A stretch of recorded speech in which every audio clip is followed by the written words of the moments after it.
नमस्कार, बिहार मिथिला न्यूज में आपका स्वागत है। मैं हूं Talat Parveen.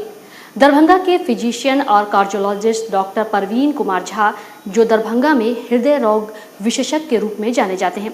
Doctor Parveen Kumar Jha MD medicine cardiologist है, जो दरभंगा के पारस हॉस्पिटल में कंसल्टेंट कार्डियोलॉजिस्ट के रूप में कार्यरत हैं। बहुत कम समय में इन्होंने ख्याति अर्जित की और मरीजों की लगातार सेवा, ऑपरेशन और इलाज करते रहे हैं। देखिए एक रिपोर्ट। इस हॉस्पिटल की स्थापना लगभग अब 2.5 साल हो गया है। ये 2019 में।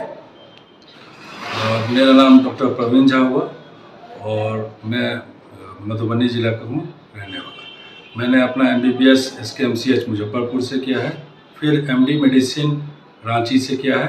उसके बाद फिर मैंने SRC GV पंत हॉस्पिटल नई दिल्ली से किया और फिर DM का कोर्स मैंने निगम शिलोंग, जो कि एक सेंट्रल इंस्टीट्यूट है, वहाँ से किया। उसके बाद फिर कुछ दिन मैंने एम्स में ट्रेनिंग लिया और फिर मैं रांची में ऐसे असिस्टेंट प्रोफेसर 2 साल तक मैंने वहाँ काम किया। फिर अपने घर वापस लौट आया हूँ दरभंगा। देखिए, किशोर जी फिजिशियंस और कार्डियोलॉजिस्ट जो हृदय रोग विशेषज्ञ है, हम दोनों ही एक ही गाड़ी के 2 चक्के हैं।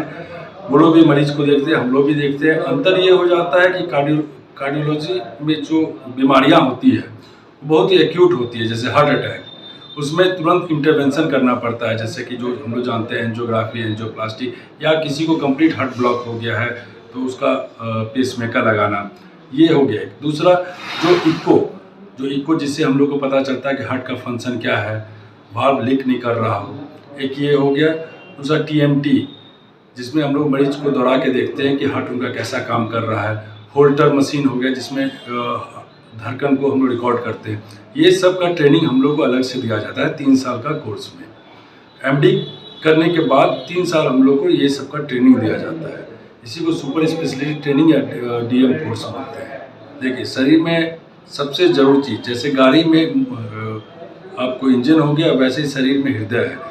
हृदय ही हर जगह ब्लड सप्लाई करता है और उसी ब्लड में आपको ऑक्सीजन रहता है, जो कि आपको फेफड़ा में, ब्रेन में, हर जगह पहुंचता है। और जो हमारे शरीर में जो गंदा खून बनता है उसको हृदय में जाके, फिर वो फेफड़ा में जाके उसको फिर एक नया जीवन देके सर्कुलेट किया जाता है।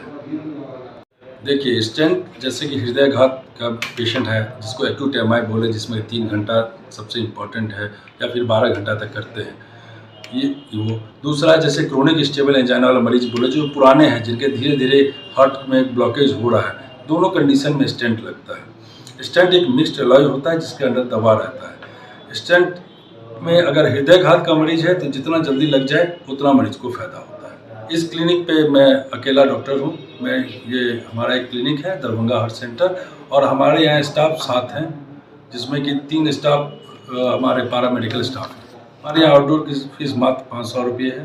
हमारे यहाँ मरीजों की व्यवस्था है कि उनका जो भी इस क्लिनिक पे जो भी नॉन इन्वेसिव जितना भी जांच होता है, जैसे मैंने बोला ECG, echo, TMT, Holter, ambulatory, सब एक ही जगह हो जाता है। दूसरा है कि मरीजों को यहाँ पे स्ट्रेचर, व्हील चेयर और ये सब सारी सुविधाएँ हैं, उनको किसी तरह की कोई परेशानी ना हो, इसका ध्यान रखा जाता है। देखिए, अगर किसी मरीज को सीना में दर्द हो रहा है, पसीना आ रहा है और ऐसा लग रहा है, सबसे पहले तो ये समझना है कि गैस नहीं है। लोग क्या होता है कि लोग सोचते हैं कि गैस का दर्द है। नहीं, आप सबसे पहले एक अगल बगल में कहीं भी, मेरा यही कहना रहता है, हर जगह मैं यही बोलता हूँ कि अगर आपको सीना में दर्द हो रहा है, बेचैनी लग रहा है, पसीना आ रहा है, सांस फूल रहा है, आप जो भी आपके नज़दीकी हॉस्पिटल है, पास में हॉस्पिटल हो या कोई डॉक्टर साहब हैं, उनके पास जाके एक ECG करा लीजिए। और कुछ ब्लड मार्कर्स होता है, जैसे ट्रोपोनिन, आई और CPK-MB, अगर ये करवा ले तो अच्छा है। और उसका जितना जल्दी हो सके किसी भी कार्डियोलॉजिस्ट के पास पहुंच जाए, ताकि आपका इलाज जल्द से जल्द हो जाए। खान-पान पे क्या ध्यान देना चाहिए? हार्ट अटैक का कोई भी, या बाईपास हो या फिर एंजियोप्लास्टी हो, तो ध्यान यही रखना रहता है कि अगर वो डायबिटिक पेशेंट है तो शुगर कंट्रोल में रखना है, किसी भी मेडिसिन से, चाहे इंसुलिन से। BP का पेशेंट है तो BP कंट्रोल में रखना है। हम लोग बोलते हैं 2 चम्मच तेल में खाना बन जाना चाहिए, तो वो थोड़ा मुश्किल काम है, बोलना आसान है। उसमें करना क्या है कि आप तला हुआ चीज़ कम खाएं, खाना में फल और हरा सब्जी की मात्रा को बढ़ा दें। खान-पान पर ध्यान रखें। कुछ दिनों के बाद, जैसे कि हम लोग बोलते हैं कि आप नियमित जो एक्सरसाइज करें, प्राणायाम, योगा सब कर सकते हैं आप। अपने अपने लाइफ स्टाइल को चेंज करें, नमक कम खाएं, चीनी कम खाएं, रेगुलर एक्सरसाइज करें। आप कुछ भी किसी भी तरह का एक्सरसाइज करें, चलना फिरना, साइकिल चलाना, जो भी आपको पसंद हो। अपना चेकअप, जैसे कोलेस्ट्रॉल का चेकअप, बीपी का चेकअप, शुगर का चेकअप, ये सब नियमित रूप से करवाते रहें।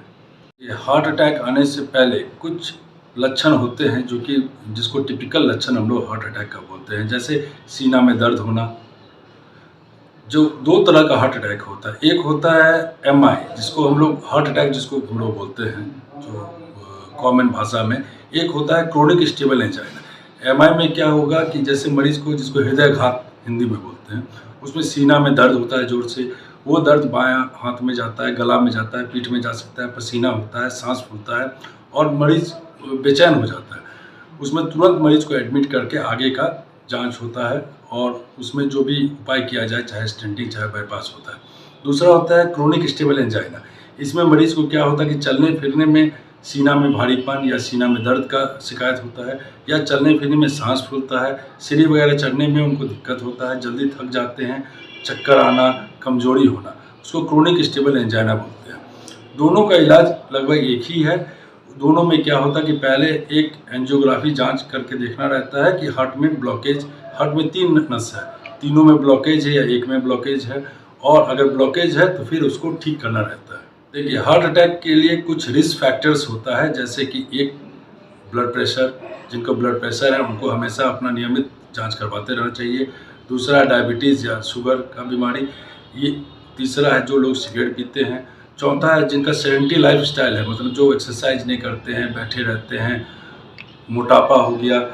ये सब जो है ये रिस्क फैक्टर है जो कि आपको हार्ट अटैक की तरफ ले जा सकता है। देखिए, एंजियोप्लास्टी, जैसे मैंने अभी बोला कि हृदयघात के मरीज में जो एंजियोप्लास्टी है वो 12 घंटा के अंदर हो जाना चाहिए। इसको गोल्डन आवर बोलते हैं। ऐसे कहा जाता है कि जितना जल्दी हो सके, हम लोग 3 घंटा तक मान के चलते हैं कि 3 घंटा के अंदर अगर हो जाए तो उसको सबसे ज़्यादा फायदा मरीज को होता है। अगर देखिए, बाईपास सर्जरी, जैसे मैंने आपको पहले कहा किशोर जी कि हार्ट में 3 नस होते हैं, 2 राइट साइड में, 2 लेफ्ट साइड में, 1 राइट साइड में। अगर तीनों नस में ब्लॉकेज है तब फिर ज़्यादा फायदा मरीज को बाईपास सर्जरी में होता है। और उसमें भी अगर किसी पेशेंट को डायबिटीज़ है, जिनका नस पतला है, सूखा हुआ है, तो उन सब मरीजों के लिए बाईपास ज़्यादा अच्छा होता है।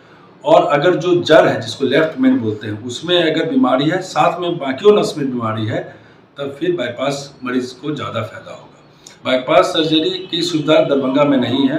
इसके लिए पटना पेशेंट या दिल्ली को रेफ़र करना रहता है, क्योंकि यहाँ पे अभी तक दरभंगा में बाईपास सर्जरी न प्राइवेट में और न गवर्नमेंट में है। एंजियोप्लास्टी और स्टेंट की सुविधा यहाँ पे है, और वो मैं यहाँ पे पारस से अटैच्ड हूँ, तो मैं पारस में एंजियोग्राफी, एंजियोप्लास्टी करता हूँ। और मैं एंजियोग्राफी और एंजियोप्लास्टी हाथ से, जिसको रेडियल रूट बोलते हैं, उससे करता हूँ।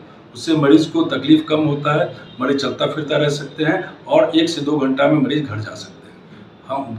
हमारे यहाँ सबसे पहले है कि मेरा जो मानना है कि हम लोग ओल्ड टीचिंग में विश्वास करते हैं, तो मरीज का जितना ज़्यादा हिस्ट्री ले सकें, जितना उनसे बात कर सकें और उनके बीमारी को समझ सकें। दूसरा, हमारे यहाँ नॉन इन्वेसिव, इस क्लिनिक पे नॉन इन्वेसिव की सारी सुविधाएं हैं, जैसे कि ECG, इको, TMT, होल्टर और एम्बुलेटरी बीपी मॉनिटरिंग, ये सब सारी सुविधाएं यहाँ पे उपलब्ध है। देखिए, मुझे तो भगवान की कृपा से और अपने टीचरों के सीनियर्स के आशीर्वाद से बहुत सारे अवार्ड मिला। जब मैं DM कर रहा था तो मुझे बेस्ट पोस्ट डॉक्टर, मतलब DM स्टूडेंट का अवार्ड मिला था। उसके बाद मैंने बहुत सारे पोस्टर प्रेजेंटेशंस और हम लोग का जो कॉन्फ्रेंसेस होता है उसमें जो बेस्ट पेपर प्रेजेंटेशन, ये सब का अवार्ड बहुत सारा मिला हुआ है। उसके बाद फिर मुझे बेस्ट कार्डियोलॉजिस्ट का अवार्ड पिछले साल एशिया टुडे ग्रुप द्वारा दिल्ली में आयोजित एक समारोह में मिला गया, जिसमें बहुत सारे हमारे राज्यसभा के मंत्री और वगैरह सब आए हुए थे। उसमें मुझे best cardiologist of the Bihar का अवार्ड मिला था। देखिए किशोर जी, इस कार्यक्रम के बारे में हम पहले भी सुन चुके हैं। आपका ये कार्यक्रम बहुत ही सराहनीय है। लोगों को जागरूक करना ये काम मीडिया का और ये काम डॉक्टर का भी है कि लोगों को, इलाज अलग चीज़ है लेकिन जागरूक करना, एजुकेट करना सबसे इम्पोर्टेंट है। मैं मिथिला वासियों को यही बोलूँगा कि मैं उनकी सेवा के लिए हूँ, उनको जब भी ज़रूरत हो तो मैं हूँ। और उनसे मैं ये आग्रह करूँगा कि एक अपने लाइफ स्टाइल को चेंज करें, नमक कम खाएं, चीनी कम खाएं, रेगुलर एक्सरसाइज करें। आप कुछ भी किसी भी तरह का एक्सरसाइज करें, चलना फिरना, साइकिल